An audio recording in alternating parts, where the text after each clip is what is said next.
నరేంద్ర మోడీ గారు దేశ ప్రధానిగా ప్రమాణ స్వీకారం చేసి 8 సంవత్సరాల పూర్తయిన సందర్భంగా కేంద్ర ప్రభుత్వం ఇక్కడ ప్రజానికానికి మరీ ముఖ్యంగా అణగారిన వర్గాల ప్రజలకి ఎలాంటి స్కీములు, ఎలాంటి పథకాలు, కార్యక్రమాలు నిర్వహించడము. రెండవది, స్వతంత్రం వచ్చిన తర్వాత ఒక కొత్త ఒరవడికి, కొత్త సాంప్రదాయానికి ఎట్లా మనం అంకురార్పణ చేసినామో అనేక విషయాలు మన కళ్ళ ముందు ఉన్నాయి. అవన్నీ కూడా ప్రజల చెంతకు చేర్చాలని, వాటిని గ్లోరిఫై చేసుకోవాలని, రాబోయే కాలంలో మరింత గొప్ప సుపరిపాలన అందించి ప్రజల ప్రేమను పొందాలి. ఒకప్పుడు రాజకీయాలన్నా, రాజకీయ పార్టీలన్నా ప్రజలకు విశ్వాసాన్ని కలిగిన సందర్భంలో మళ్ళీ ప్రజలకి ప్రజాస్వామ్యం మీద, పార్టీల మీద, నాయకుల మీద ఒక గౌరవం కలిగే పద్ధతిలో మోడీ గారి నాయకత్వంలో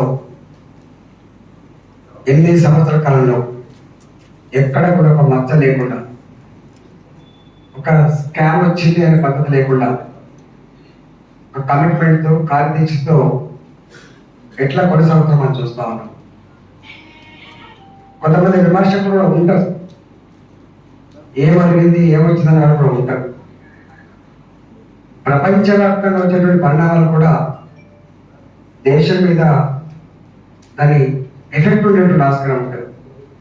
వీళ్ళ కరోనా లాంటి కష్టకాలంలో కూడా ఇంత పెద్ద దేశంలో, ప్రపంచంలో 2వ దేశంగా ఉన్నటువంటి ఇంత పెద్ద దేశంలో ప్రజలకి విశ్వాసాన్ని కలిగించి, ధైర్యాన్ని ఇచ్చి, ఈ కరోనా మహమ్మారి నుంచి ప్రజలు బయటపడడమే కాకుండా దేశ ప్రజలందరినీ కూడా కాపాడే కర్తవ్యం ఉందని చెప్పి ప్రపంచంలోనే కరోనా కోసం వ్యాక్సిన్ అంటూ ఉత్పత్తి అయితే అది ఈ దేశమే కేంద్ర బిందువై, మన హైదరాబాద్ కేంద్ర బిందువై వ్యాక్సిన్ వచ్చిందనుకో భరోసించినటువంటి గడియల్లో కూడా, సందర్భాన్ని కూడా నరేంద్ర మోడీ గారి నాయకత్వంలో కొనసాగిన విషయం మీకు తెలుసు.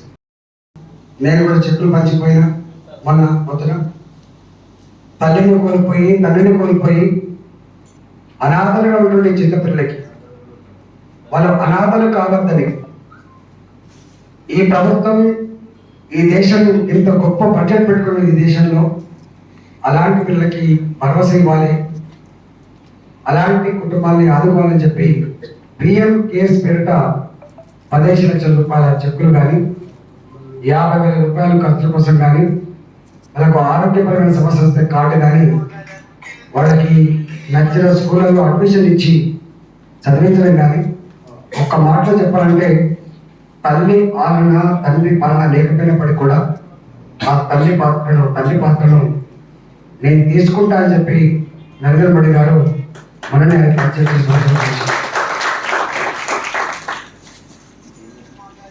ప్రధానమంత్రిగా నరేంద్ర మోడీ గారు, ముఖ్యమంత్రులు రాష్ట్రంలో మనం అనేక మంది చూస్తూ ఉంటాం. కానీ ప్రధానమంత్రిగా ఎవరి వైపు ఉండాలి, మనం ఎవరిని ఆదుకోవాలనేటువంటి విషయంలో మనం చూసినాం ఇవాళ నరేంద్ర మోడీ గారి దాతృత్వాన్ని. కానీ అదే ఇక్కడ ఉన్న ముఖ్యమంత్రి గారు మాత్రం అలాంటి అనాథల పట్ల కానీ, అలాంటి బీదవాళ్ళ పట్ల కానీ, మన పక్కనే ఉన్న జిల్లా కరీంనగర్ జిల్లాలో 67 మంది చనిపోయింది. ఆ జగిత్యాల జిల్లాలో 67 మంది చనిపోయింది. 67 మంది చనిపోయిన 5 పైసల ఢిల్లీ అని ముఖ్యమంత్రి, కనీసం వచ్చి పరామర్శించిన ముఖ్యమంత్రి, మాలాంటి ప్రభుత్వ పరంగా పోయినప్పటికీ కూడా వారు మాత్రం రాలే, వారు పరామర్శించలే, వారు 5 పైసల బిల్లక మాత్రం ఇవ్వలేదు. ఇవాళ మనం పేపర్లు చూసినాం, 10,000 రూపాయల సాయం కోసం చుట్టాలందరూ కూడా బతలాడుకున్నా, రక్తాన్ని పంచుకొని పుట్టిన వాళ్ళు కూడా బతలాడుకున్నప్పుడు కూడా ఇవ్వకపోతే మొత్తం కుటుంబమే ఇవాళ సూసైడ్ చేసుకునే సందర్భాన్ని మనం చూస్తాం. ప్రతి నిత్యం ఏదో ఒక మూలన రైతుల ఆత్మహత్యలు కావచ్చు, ఉద్యోగం లేదని చదువుకున్న యువకులు ఆత్మహత్య చేసుకునే విషయం కావచ్చు, ఇవాళ పేదరికంలో మగ్గి అనేక కారణాల వల్ల కనిపించిన అమ్మ నాన్నకు అన్నం పెట్టలేక కన్న బిడ్డలకు కూడా పోషించుకునేటువంటి సత్తా లేక ఒక దారుణమైన నిర్ణయం, కుటుంబమే చచ్చిపోయేటువంటి నిర్ణయం మామూలు నిర్ణయం కాదు. మనిషి ఇవాళ అన్ని గర్భాలను మూసేస్తే తప్ప ఎవరున్నారో ఆదుకోలేని ముఖ్యమంత్రి గారికి ధ్యాస ఉండదు. అలాంటి పేదవాళ్ళ మీద ఇక్కడ ధ్యాస ఉండదు. కానీ మన చెమట పైసలతో ఈ రాష్ట్ర ప్రజలకు డబ్బులు ఇస్తే ఎక్కడో ఆదుకోవాల్సిందే. పంజాబ్లో ఉన్న వాళ్ళ కోసము ఎక్కడో క్రీడలు కలిసి చెప్పి 5 కోట్లు 10 కోట్లు అంత జాగ్రత్తగా ఇచ్చే పరిస్థితి మనం చూస్తున్నాం. అంటే నరేంద్ర మోడీ గారి యొక్క ఆలోచన విధానం ఏ వైపు ఉంది, ముఖ్యమంత్రి కేసీఆర్ గారి ఆలోచన విధానం ఏ వైపు ఉందో ఒకసారి ఆలోచించేయండి. కన్న తల్లికి అన్నం పెట్టలేని వాడు పెద్దతల్లికి బంగారు కాదని చెప్పి చాలా మంది మాట్లాడుతున్నారు. కోట్ల తీయలేని వాడు ఏట్ల వారికి తీయబడదు అని చెప్పి చాలా మంది భావిస్తారు. ఇవాళ ఈ రాష్ట్రంలో ఉన్నటువంటి ముఖ్యమంత్రి పడితే ఆలోచన విధానం ఇవాళ ఎట్లా ఉందో మనం చూస్తాము. ఒక్క మాటలో చెప్పాలంటే, ఒకనాడు తెలంగాణలో ఉద్యమాలు నడిపినాడు, పార్టీలను పక్కన పెట్టినాం, జెండాలను పక్కన పెట్టినాం, సిద్ధాంతాలను పక్కన పెట్టినాం, తెలంగాణ రావాలని చెప్పి వారి నాయకత్వం అందరి నుంచి పనిచేశారు. ఆనాడు వాళ్ళకు నిరాదరణ ఇచ్చారు. మేము ఈ జెండాలు ఉండొచ్చు, మేము ఈ సిద్ధాంతాలు ఉండొచ్చు, కానీ తెలంగాణ తల్లి చెల్లో ఉంది, తెలంగాణ తల్లి విముక్తి కోసం అందరూ కూడా కలిసి రావాలని చెప్పి పిలుపునిస్తే అందరికీ కలిసి వచ్చి పనిచేసారు. ఆనాడు ప్రేమించడం, ఆనాడు గౌరవించడం, ఆనాడు వారి వెనుక మనం ప్రయాణం చేసాం. కానీ అధికారం వచ్చిన తర్వాత వారి యొక్క చేష్టలు, వారి యొక్క ఆచరణ, మాటలకి చేతలకి పొంతన లేక ఏదైనా మన ముఖ్యమంత్రి అని చెప్పే పద్ధతిలో అసహించుకునే స్థాయికి ఇవాళ ఈ కేసీఆర్ గారి పడితేనే కానీ ప్రతిష్ట కానీ దిగజారిన విషయాన్ని మనం కాదు కదా దేశమంతా కూడా చర్చించుకుంటాము. ఈ మధ్య కాలంలో ఒక కొత్త అవతారం అయితే 2018లో కూడా మీకు ఐడియా ఉండాలి. దేశంలో నేను చక్రం చెప్తా, దేశంలో నేను పెద్ద నాయకుడు కావాలని చెప్పి కాదు, కానీ ఏమేమి చేసినా మీరు చూసిండ్రు, ఎట్లా బోధపడ్డా కూడా మనం చూసిండ్రు. మళ్ళీ ఇవాళ ఇక్కడ ప్రజా క్షేత్రంలో ప్రతిష్ట కోల్పోయి ప్రజలు చీకొడతా ఉంటే, ఇక్కడ ఈ ప్రభుత్వం నడిపే చేతన కాక, ప్రజల విశ్వాసం పొందేటువంటి చేత కాక, మళ్ళీ ఇవాళ నేను మహారాష్ట్రకు పోయేస్తా, నేను ఢిల్లీకి పోయేస్తా, నేను బెంగళూరు పోయేస్తా అని చెప్పి పోయేస్తా ఉన్నాడు. అన్నిటికన్నా సిగ్గు అనిపించే అంశం ఏంటంటే, మరి మనకే అనిపిస్తాను, మనకి అది అనిపిస్తుందో తెలియదు. 1985 మరి మొట్టమొదటి ఎన్నిక ఎమ్మెల్యేగా ఇటు నాకు తెలిసి 2 సార్లు 3 సార్లు 2004లో ఎన్నికైండు, 2008లో ఎన్నికైండు, 2009లో కూడా ఎన్నికైండు, 3 సార్లు ఎంపీ ఎన్నికైండు, లెక్కలేని సార్లు ఎమ్మెల్యే ఎన్నికైండు, రాష్ట్ర మంత్రిగా, కేంద్ర మంత్రిగా, రాష్ట్ర ముఖ్యమంత్రిగా పనిచేస్తున్నాడు. అలాంటి వ్యక్తి వాళ్ళు అపాయింట్మెంట్ ఇవ్వకపోయినా, వాళ్ళకి వీరిని నమ్మకపోయినప్పటికీ కూడా, వీరిని దేకకపోయినప్పటికీ కూడా తెలంగాణ ప్రజల ఆత్మగౌరవాన్ని మట్టగలిపే పద్ధతిలో కూడా ఇవాళ కేజ్రీవాల్ దగ్గర పడిగాపరిచే పరిస్థితి. మేము పిలవలేదు, రాజకీయాలు చర్చించలేదని చెప్పి కర్ణాటకలో దేవేగౌడ గారు చెప్పినా కూడా అక్కడ పడిగాపులు పడే పరిస్థితి. ఒక ముఖ్యమంత్రి గారు వస్తారంటే మేము వద్దంటామా, ఓ శాల కప్తా అంటే మేము స్వీకరించా ఉంటామని చెప్పి ఇతర ముఖ్యమంత్రి ప్రకటించే పద్ధతి. అంటే ఇవాళ ఈ ముఖ్యమంత్రి గిరిజన సంవత్సరాల అనుభవం ముఖ్యమంత్రి ఢిల్లీలో ఏం స్టేట్మెంట్ ఇస్తారు? ఢిల్లీలో స్కూల్స్ బ్రహ్మాండంగా ఉన్నాయని స్టేట్మెంట్ ఇస్తారు, ఢిల్లీలో హాస్పిటల్ చాలా బ్రహ్మాండంగా స్టేట్మెంట్ ఇస్తారు. నాలాంటి వాడిని 20 సంవత్సరాల అనుభవం ఉంటేనే మన రాష్ట్రంలో దౌర్బల్యం కూడా నాకు తెలుస్తుంది. వీటిని ఎట్లా బాగు చేసుకోవాలో ఒక ఆలోచన ఉంటుంది. మన రాష్ట్రంలో స్కూల్ ఎట్లా ఉన్నాయో తెలుస్తుంది, ఈ స్కూల్ ఎట్లా బాగు చేసుకోవాలో తెలుస్తుంది. ఇవాళ మునుపటికలే ప్రపంచవ్యాప్తంగా ఏమున్నా ఏం జరిగినా క్షణాల మీద తెలుసుకోగలిగినటువంటి సైన్స్ అండ్ టెక్నాలజీ వల్ల ఉండగా ప్రపంచంలో ఏ మూల ఏది గొప్పగా ఉందో, ఏ స్కీమ్ పెట్టుకుంటే, ఏ నిర్ణయం తీసుకుంటే ఇక్కడ గొప్పగా పరిపాలించుకునే అవకాశం ఉందో, ఈ రాష్ట్రం బాగుపడే అవకాశం ఉందో వాటన్నింటి కూడా అధికారులు పంపిస్తే స్టడీ చేసుకొని వచ్చి ఇక్కడ అమలు చేసే ఆస్కారం ఉన్నప్పటికీ కూడా ఇవాళ ఆయన అంటాడు ఢిల్లీలో హాస్పిటల్ గురించి స్కూల్ గురించి మాట్లాడుతుందంటే నిజంగా అలాంటి వాళ్ళైతే సిగ్గుతో తగ్గించుకుంటారు. కేసీఆర్ ముందు వచ్చిన రాజకీయాలకు కేసీఆర్ ముందు వచ్చాడు. కేసీఆర్ గారు నాకు చెప్తారు, ప్రతి ఇంచు మీద అవగాహన ఉంది, ప్రతి మనిషి మీద అవగాహన ఉంది, నాకుండే తపన, నాకుండే కమిట్మెంట్ ఏ చంద్రబాబు నాయుడుకో ఏ రాజశేఖర్కో ఉంటుందని చెప్పిన మాటలు ఇప్పటికీ మనకు గుర్తొస్తూ ఉంటాయి. ఇవాళ కూడా మాట్లాడుతున్నాడు గుజరాత్ గులాబం కాదని తెలంగాణ అని మాట్లాడుతున్నాడు ముఖ్యమంత్రి గారికి. మరి తెలంగాణ గడ్డ మీద పుట్టి ఇన్ని సంవత్సరాలు ప్రజాప్రతినిధిగా ఉండి ఈ గడ్డ ప్రజానికం కోసం నువ్వు చేసిన పని ఏంటో చెప్పగలవా అని చెప్పి అలా ప్రజలు ప్రశ్నిస్తా ఉన్నారు.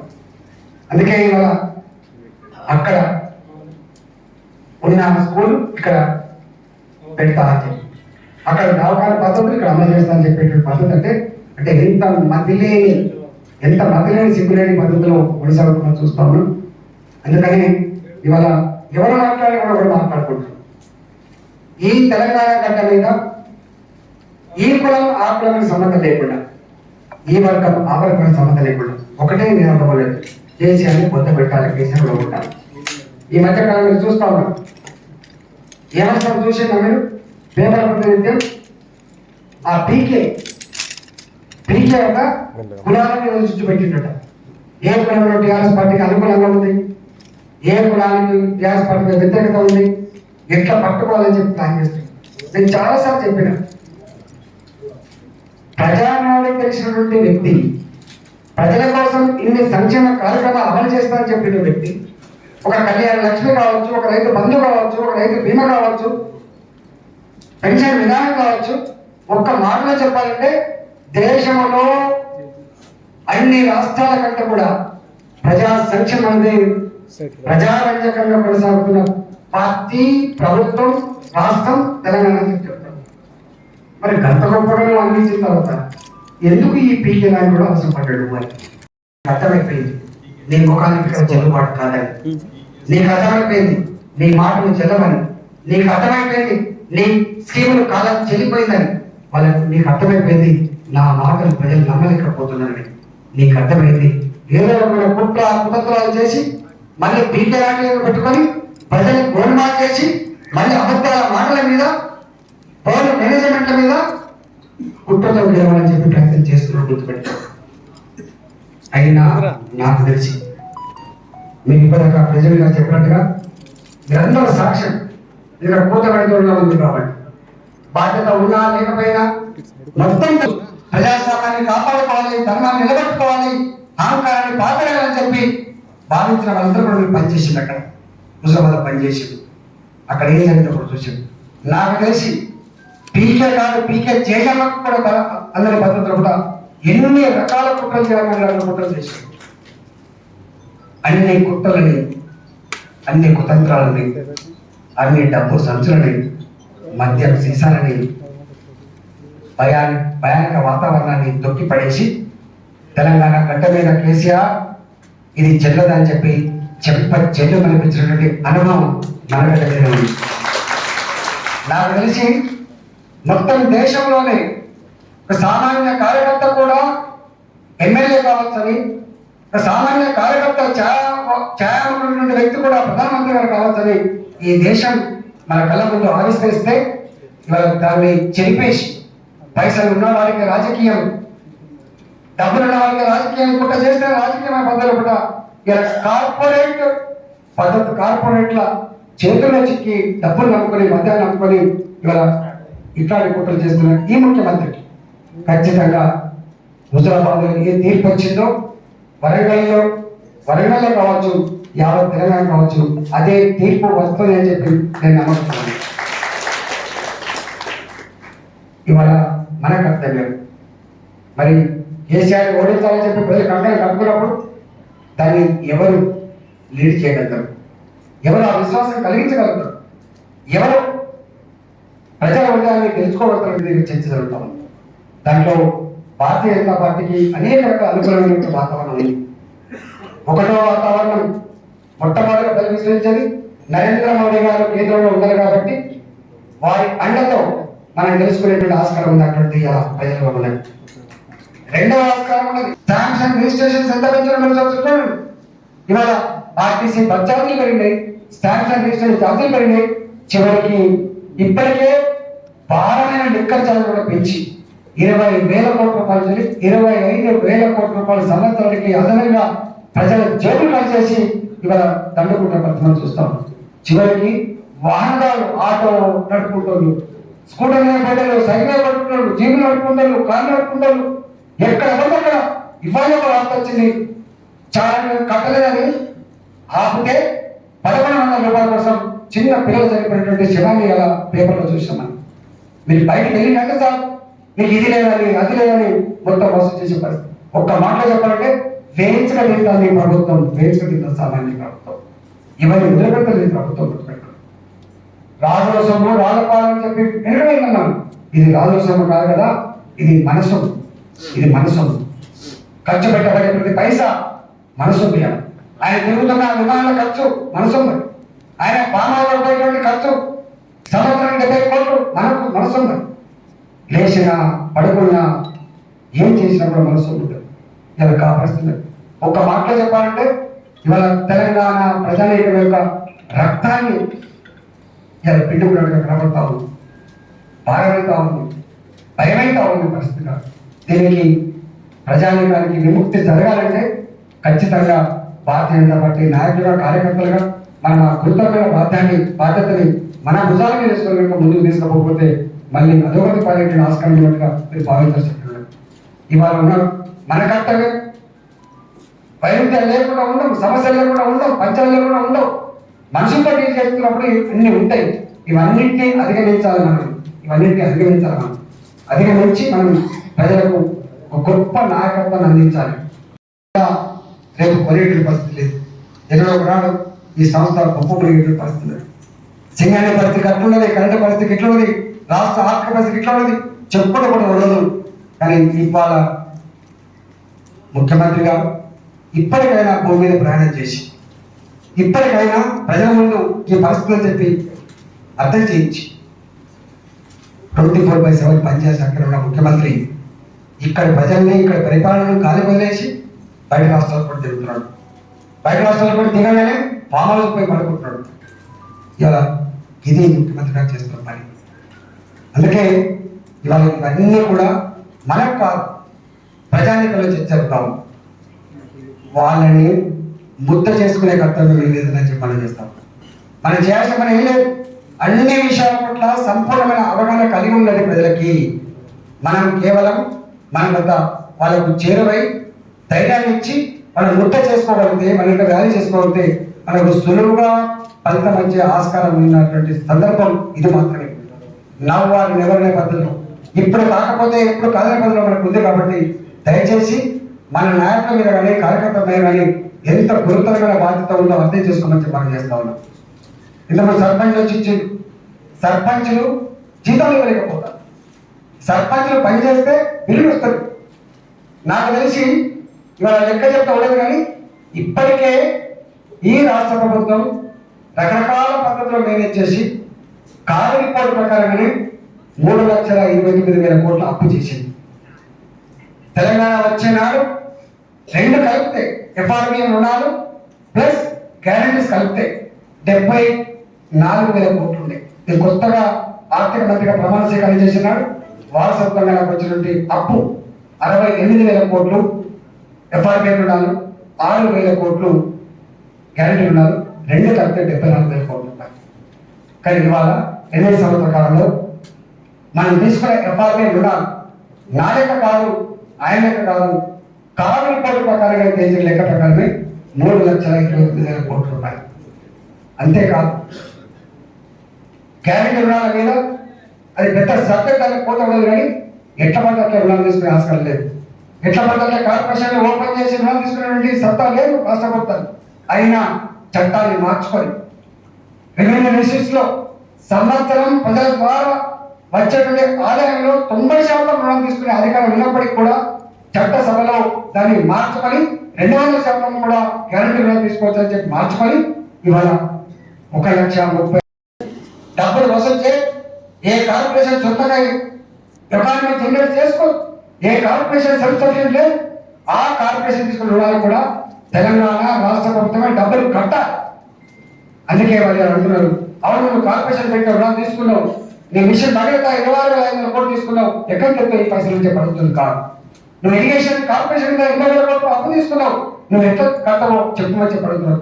దానికి సమాధానం లేదు.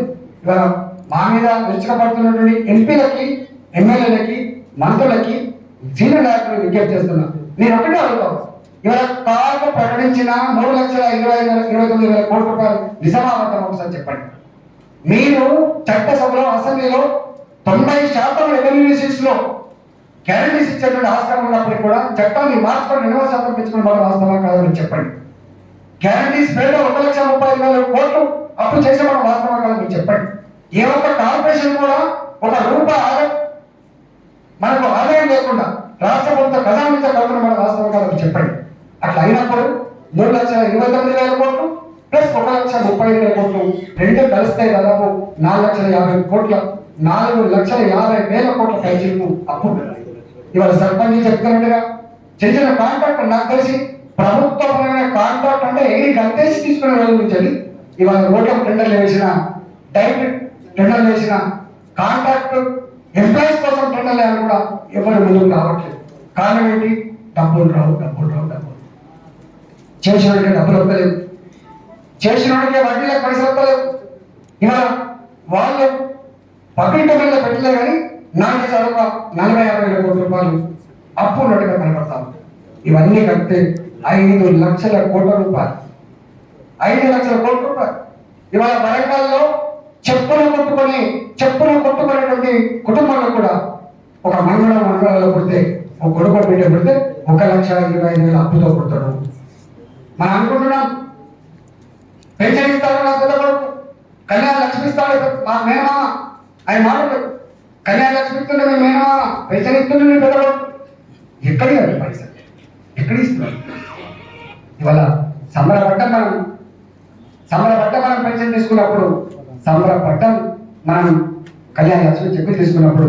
కానీ ఇవాళ అర్థమైంది, మొన్నటిగా మొన్న స్వయంగా ముఖ్యమంత్రి కేసీఆర్ గారు మన మీద దాడులు చేసి, కేంద్ర ప్రభుత్వం దాడులు చేసి, అటు మాయం చేసి ఇటు మాయం చేసి ప్రజలు గోల్మాల్ చేసి 4 రకాల ఛార్జీలు పెంచడం వాస్తవం. ఇవాళ కరెంట్ బిల్లు చూడండి, మీ ఇంట్లో ఎట్లా వస్తుందో, ఎంత పెంచడం ఒకసారి 4/7 పవర్ ఇస్తుండవచ్చు. కానీ ఇవాళ సింగరేణి సంస్థకు మనం ఎంత బకాయి పడ్డామో ఒకసారి చెప్పగలరా? ఇవాళ సోలార్ పవర్ ప్లాంట్ తో కరెంట్ ఇచ్చేట్టు వాళ్ళకి ఎంత బకాయి పడ్డామో చెప్పగలరా? ఒక్క మాటలో చెప్పాలంటే బయటికి సమాచారం ఇస్తలేదు, దాస్తున్నారు. దాచేటువంటి అధికారులకు లేదు. వాస్తవంగా ప్రతి విషయాన్ని కూడా ప్రజల డొమైన్లో పెట్టాల్సినటువంటి వాటి ఉంది, కానీ దాస్తవులు. నాకు తెలిసి అలా కరెంటు కూడా కేసీఆర్ తక్కువ విద్యని ఆపగలిగి ప్రజలు ధైర్యాన్ని ఇచ్చేటువంటి సత్తా మనకు భారతీయ జనతా పార్టీ మాత్రం ఇస్తారనే విశ్వాసం ఉన్నది. మూడవది, ఇవాళ నిలబడి కలబడగలిగిన సత్తా కూడా ఆ కసితో ముందుకు పోయే పార్టీ కూడా భారతీయ జనతా పార్టీ భావన ఉండదు. ఈ రాష్ట్రంలో ఎప్పుడు అధికారం కానీ బయట రాష్ట్రాల్లో, ఈ దేశంలో 18 రాష్ట్రాల్లో అధికారం కొనసాగుతున్న పార్టీ భారతీయ జనతా పార్టీ. 15 ఏళ్ళు 20 ఏళ్ళు అప్పటికి ఆటంకం ముందు పోతున్న పార్టీ భారతీయ జనతా పార్టీ. కాబట్టి ఇక్కడ కూడా భారతీయ జనతా పార్టీ అధికారానికి వస్తే బాగుందని చెప్పి భావిస్తూ ఉంటాం. ఇవాళ అంతేకాదు, ఇవాళ మనం చూస్తా ఉన్నాం ఆర్థిక వ్యవస్థ అంతా కూడా చిత్తమైపోయి జీతాలు ఏమి పరిస్థితుల్లో కూడా. నేను మనం గాంధీ హాస్పిటల్ చూసినాం, ఒక నర్స్ నాకు జీతం రాకపోతే నా పాలబిల్ ఎట్లా కట్టాలి, నా కొడుకుల ఫీజు ఎట్లా కట్టాలి, నా పిల్లలకు అన్నం ఎట్లా పెట్టాలని చెప్పి నేను పోయి లొల్లి చేసే పరిస్థితి ఎందుకు వచ్చిందో ఒకసారి ఆలోచించేది. మీకు తెలుసో తెలియదు, అనేక మంది అనేక వర్గాల పేరు బిక్కుమంటూ జీతాలు లేక, వాళ్ళ బిల్లులు కట్టలేక, ఇల్లు కిరాయి కట్టలేక, పిల్లలకు అన్నం పెట్టలేక తీసుకుని మనం చూస్తా ఉన్నాం. ఒక్క మాటలో చెప్పాలంటే ఇవాళ తెలంగాణ రాష్ట్ర ఆర్థిక వ్యవస్థ ఎంత చిత్రమైపోయిందో మనం చెప్పడానికి ఆస్కారం లేదు. మొదటిదాకా ఏం చెప్పినా సంపదను కొలవలేదు ఈ రాష్ట్రానికి అని, ధనిక రాష్ట్రం అని చెప్పిన వ్యక్తి ఇవాటికి కూడా మా జిఎస్డిపి చాలా గొప్పగా ఉంది.